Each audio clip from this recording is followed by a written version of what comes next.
지금까지 들어온 주요 뉴스 정리하겠습니다. 오늘도 김영민 아나운서와 함께합니다. 어서 오십시오. 네, 점심 먹고 한잔 하면서 듣는 영민한 뉴스 시간입니다. 네. 먼저 의료 공백 사태 먼저 살펴보도록 하겠습니다. 의과대학 교수들이 공동 비상대책위원회를 꾸렸죠? 네, 맞습니다. 전국 19개 의과대학 교수들이 공동 비상대책위원회 결성하고요. 오는 15일까지 각 의대 교수들의 사직 여부를 결정하기로 했습니다. 사직서 제출이 의결된 대학의 제출 시기는 다음 회의에서 정하기로 했는데요. 이 비대위에는 서울대, 연세대, 울산대, 가톨릭대, 아주대 등 주요 의대들도 포함되어 있습니다. 서울의대의 비대위원장인 방재승 교수가 비대위원장으로 선출됐습니다. 이들은 지금 의과대학의 학생과 수련병원 전공의들의 학업과 수련을 마치지 못하면 대한민국 의료에 진짜 붕괴가 올 것이다라고 이야기하면서 정부는 우리들의 절박한 외침에 귀를 기울여서 의과대학 학생과 전공의들이 학업과 수련 과정에 복귀할 수 있는 협상의 자리를 마련해 주기를 간곡히 요청한다고 말했습니다. 네, 대화를 요구하고 있습니다. 정부 여전히 강경하게 맞서고 있죠? 네, 맞습니다. 앞서 어제 서울대 의대 교수들이 의대 증원을 1년 뒤에 결정하고 또 국민대표와 전공의가 참여하는 대화협의체를 구성하자고 제안한 바 있는데요. 정부가 이를 거부했습니다. 의대 증원 규모와 속도는 협상 대상이 아니라는 입장인데요. 장상윤 대통령실 사회수석 오늘 라디오 인터뷰에서 국가 전체 의료 인력 수급을 법상으로 보면 정부가 책임지게 돼 있다면서 의료계 의견 충분히 듣되 이는 정부가 책임지고 결정할 문제라고 강경한 입장을 다시금 밝혔습니다. 그래서 2,000명 증원에 대한 정부 입장 확고하며 우리가 생각하는 객관적, 과학적 근거를 계속 설득하고 설명할 문제지 이걸 놓고 1,000명, 500명 가지고 주고받고 할 문제는 아니라고 선을 그었습니다. 그리고 박민수 보건복지부 2차관도 오늘 의사집단행동 중대본 회의 개최하고 브리핑에서 의료체계 간신히 유지하고 있는 상황인데 교수들이 사직을 하게 되면 굉장히 어려운 상황이 초래된다고 말했습니다. 그래서 교수들이 사직하지 않도록 정부가 최대한 노력하겠다면서 이 환자 곁을 떠나는 게 제자를 지키는 것이다라는 주장은 아마 국민들이 납득할 수 없을 것이라는 이야기도 했습니다. 네. 공천이 아직 끝나질 않았습니다. 국민의힘은 어제도 일부 지역구의 경선 결과를 발표했죠? 네, 맞습니다. 정영환 국민의힘 공천관리위원장 어제 서울 여의도 당사에서 10개 지역구의 경선 그리고 결선 결과를 발표했습니다. 일부 지역들을 살펴보면 강원 춘천, 철원, 화천, 양구, 을에서는 3선의 한기호 의원이 허인구 전 주연방송 대표이사 이겼고요. 대구 동군의을에서는 현역의 강대식 의원이 이재만 전 대구 동구청장을 이기면서 본선행을 확정지었습니다. 그리고 한동훈 비대위원장의 비서실장이기도 한 김형동 의원 기존 지역구인 안동 예천에서 다시 재선에 도전할 수 있게 됐고 친윤계 비례대표인 이용 의원도 경기 하남 갑 3자 경선에서 승리했습니다. 자, 그리고 굉장히 뜨거운 감자로 떠오른 지역구입니다. 서울 중성동 을 결선에서 이해훈 전 의원이 하태경 의원을 꺾고 이겼는데요. 고배를 마신 하 의원이 믿을 수 없는 결과라고 반발하면서 원본 데이터를 요구하기도 했습니다. 이에 이해훈 전 의원 오늘 라디오 인터뷰에서 하 의원을 비판했는데요. 사회과학을 좀 더 배우셔야 한다. 너무나 당연한 게 눈에 보이는데 그렇게 자명한 게 왜 눈에 보이지 않으실까? 라면서 늘 대통령을 공격하고 대통령을 지지하는 사람들 입장에서는 표가 가기 어려운 후보라고 비판하기도 했습니다. 전에 5.18 민주화운동 폄훼 발언으로 논란을 일으켰던 도태우 후보. 이번 공천은 어떻게 하기로 했죠? 유지하기로 했습니다. 국민의힘이 어제 이 5.18 민주화운동 폄훼 논란이 불거진 도태우 변호사 대구 중남 공천 유지하기로 하면서 몇 가지 이유를 밝혔는데요. 도 후보가 2차례에 걸쳐서 대국민 사과문 발표했고 5.18 정신에 대한 헌법 가치 또 국민의힘의 정강 정책에 대한 의미를 확고하게 인식하고 있다고 공개적으로 밝힌 점 또 5.18 정신 존중하고 충실히 이어받겠다고 표방했다는 점, 5.18의 헌법 전문 수록에 대한 당의 입장 전적으로 존중한다고 밝힌 점 이렇게 다양하게 고려했을 때 사과의 진정성 인정하기로 했다고 설명했습니다. 하지만 유사 사례가 또 발생하면 공직 후보자의 자격 박탈 포함해서 강력한 조치를 취할 것이라고 경고하기도 했습니다. 네. 국민추천제 신청자 면접도 한다고요? 맞습니다. 국민의힘 공관위원회 오늘 국민추천제 신청자에 대한 면접 진행합니다. 서울 강남 갑, 을 그리고 대구 동구 군위군 갑 그리고 북구 갑, 울산 남구 갑 이렇게 총 5구의 국민의힘 후보가 면접 대상이죠. 앞서 국민추천제 신청 접수는 지난 8일부터 10일 오후 6시까지 온라인으로 이루어진 바 있습니다.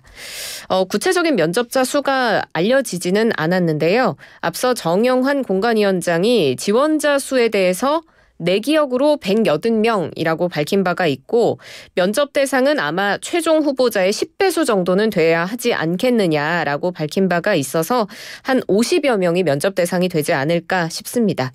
국민의힘은 오늘 면접을 완료하고요. 늦어도 15일까지는 최종 후보를 확정하겠다는 방침입니다. 네, 어제 발표한 더불어민주당의 공천 경선 결과도 한번 정리해 볼까요?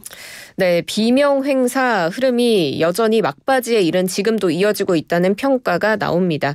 당 선거관리위원회가 어제 경선 결과 추가로 발표했는데요. 광주 서구 갑의 비명계 송갑석 의원이 조인철 전 광주시 문화경제부시장에게 졌습니다. 송갑석 의원은 현역 의원 평가 하위 20%에 속하면서 경선에서 득표수의 20%가 감산됐습니다. 또 문재인 정부에서 문화체육관광부 장관을 지낸 친문계 인사인 도종환 의원도 충북 청주 흥덕 지역에서 친명계인 이현희 민주연구원 부원장에게 졌고요. 비교적 개파색이 옅은 경기 고양 정의 이용우 의원도 김영환 전 경기도 의원에게 졌습니다. 서울 중성동 을에서는 친명계인 현역 박성준 의원이 정호준 전 의원을 이겼습니다. 네, 오늘도 추가 경선 결과가 발표될 예정이죠? 네, 맞습니다. 민주당에 따르면 중앙선관위가 오늘 전국 17개 지역구에 대한 경선 투표 마무리하고 결과를 발표할 예정입니다. 어떤 지역들이 있는지를 살펴보면 서울 1곳, 인천 2곳, 경기 5곳, 전북은 4곳, 전남 5곳입니다. 몇 군데 좀 지켜봐야 될 곳이 있는데 친문계 좌장격인 전해철 의원의 경선 결과가 발표되는데 지금 경기 안산 갑 지역이고요. 양문석 전 방송통신위원과 경선해서 결과를 기다리고 있습니다. 예. 전북 전주병에서는 김성주 의원이 정동영 전 의원과 맞대결을 펼치게 되고 그리고 이 지역도 관심입니다. 박지원 전 국정원장 그리고 현역의 윤재갑 의원이 전남 해남 완도 진도 지역에서 양자 대결을 펼치고 있습니다. 더불어민주당은 비례위성정당에게 보낼 비례대표 후보 추천 결과도 발표했죠? 네, 맞습니다. 어제 위성정당인 더불어민주연합 비례대표 후보로 더불어민주당이 추천 선발한 20명 발표했습니다. 먼저 여성 인사로는 전 강원교사노조 위원장인 백승아 더불어민주연합 공동대표, 오세희 전 소상공인연합회 회장, 강유정 강남대 교수와 임미애 경북도당 위원장, 고재순 전 노무현재단 사무총장 등이 선순위에 배치됐고요. 남성 선순위 인사도 살펴보면 위성락 전 주 러시아 대사와 임광현 전 국세청 차장, 박홍배 한국노총 금융노조 위원장, 정우로 전 민주당 총무국장, 김준환 전 국정원 차장 등이 선발됐습니다. 그리고 명단에 코미디언 서승만 씨도 포함됐는데요. 김승환 민주당 전략공관위원은 이 코미디언 서승만 씨가 배치된 것에 대해서 서 후보는 윤석열 정부 무능, 퇴행, 폭정에 대해서 본인이 문제 제기를 해야겠다는 의지가 매우 높았다고 밝히면서 후순위에라도 참여해서 싸우겠다는 의지가 매우 굳은 점을 높이 평가해서 추천했다고 밝혔습니다. 네, 다음 소식 알아보겠습니다. 사과 도매 가격이 여전히 비싸다고요? 맞습니다. 사과 도매 가격이 1년 만에 무려 2배 넘게 뛰어 올랐습니다. 올해 들어는 처음으로 10kg당 도매 가격 9만 원대를 기록했는데요. 오늘 한국농수산식품유통공사의 농수산 유통정보에 따르면 어제 사과 10kg당 도매 가격이 9만 1,700원이었습니다. 1년 전 가격이 4만 1,060원이었으니까 123.3%나 오른 겁니다. 배 도매 가격도 어제 15kg당 10만 3,600원으로 10만 원대의 높은 가격을 형성했습니다.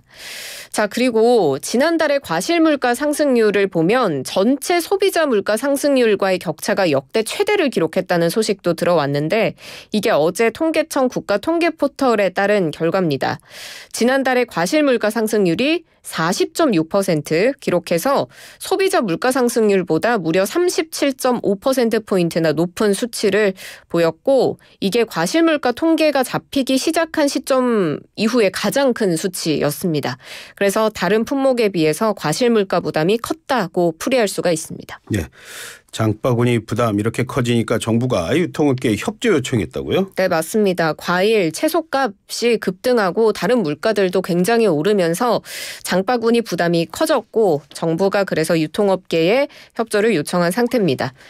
한운 농림축산식품부 차관이 어제 정부 세종청사에서 유통업체와 간담회를 가졌는데요. 소통, 협력 강화해서 이 물가 안정에 시너지가 발생하기를 기대한다라고 이야기했습니다. 지금 한 차관은 정부에서도 국민의 장바구니 물가 부담 덜기 위해서 가용할 수 있는 모든 정책적 수단을 모두 활용하겠다, 대응하겠다고 강조를 했고 그리고 이 간담회에는 이마트, 롯데마트, 홈플러스, 농협 하나로마트, GS 리테일 이렇게 5개 유통사의 임원, 기획재정부, 해양수산부 관계자까지 모두 참석했습니다. 사실 이렇게 농산물 가격 올랐다는 보도를 할 때마다 사실 조심스럽습니다. 가격이 이렇게 급등했다는 건요. 그만큼 팔 게 없어서란 그런 말도 됩니다.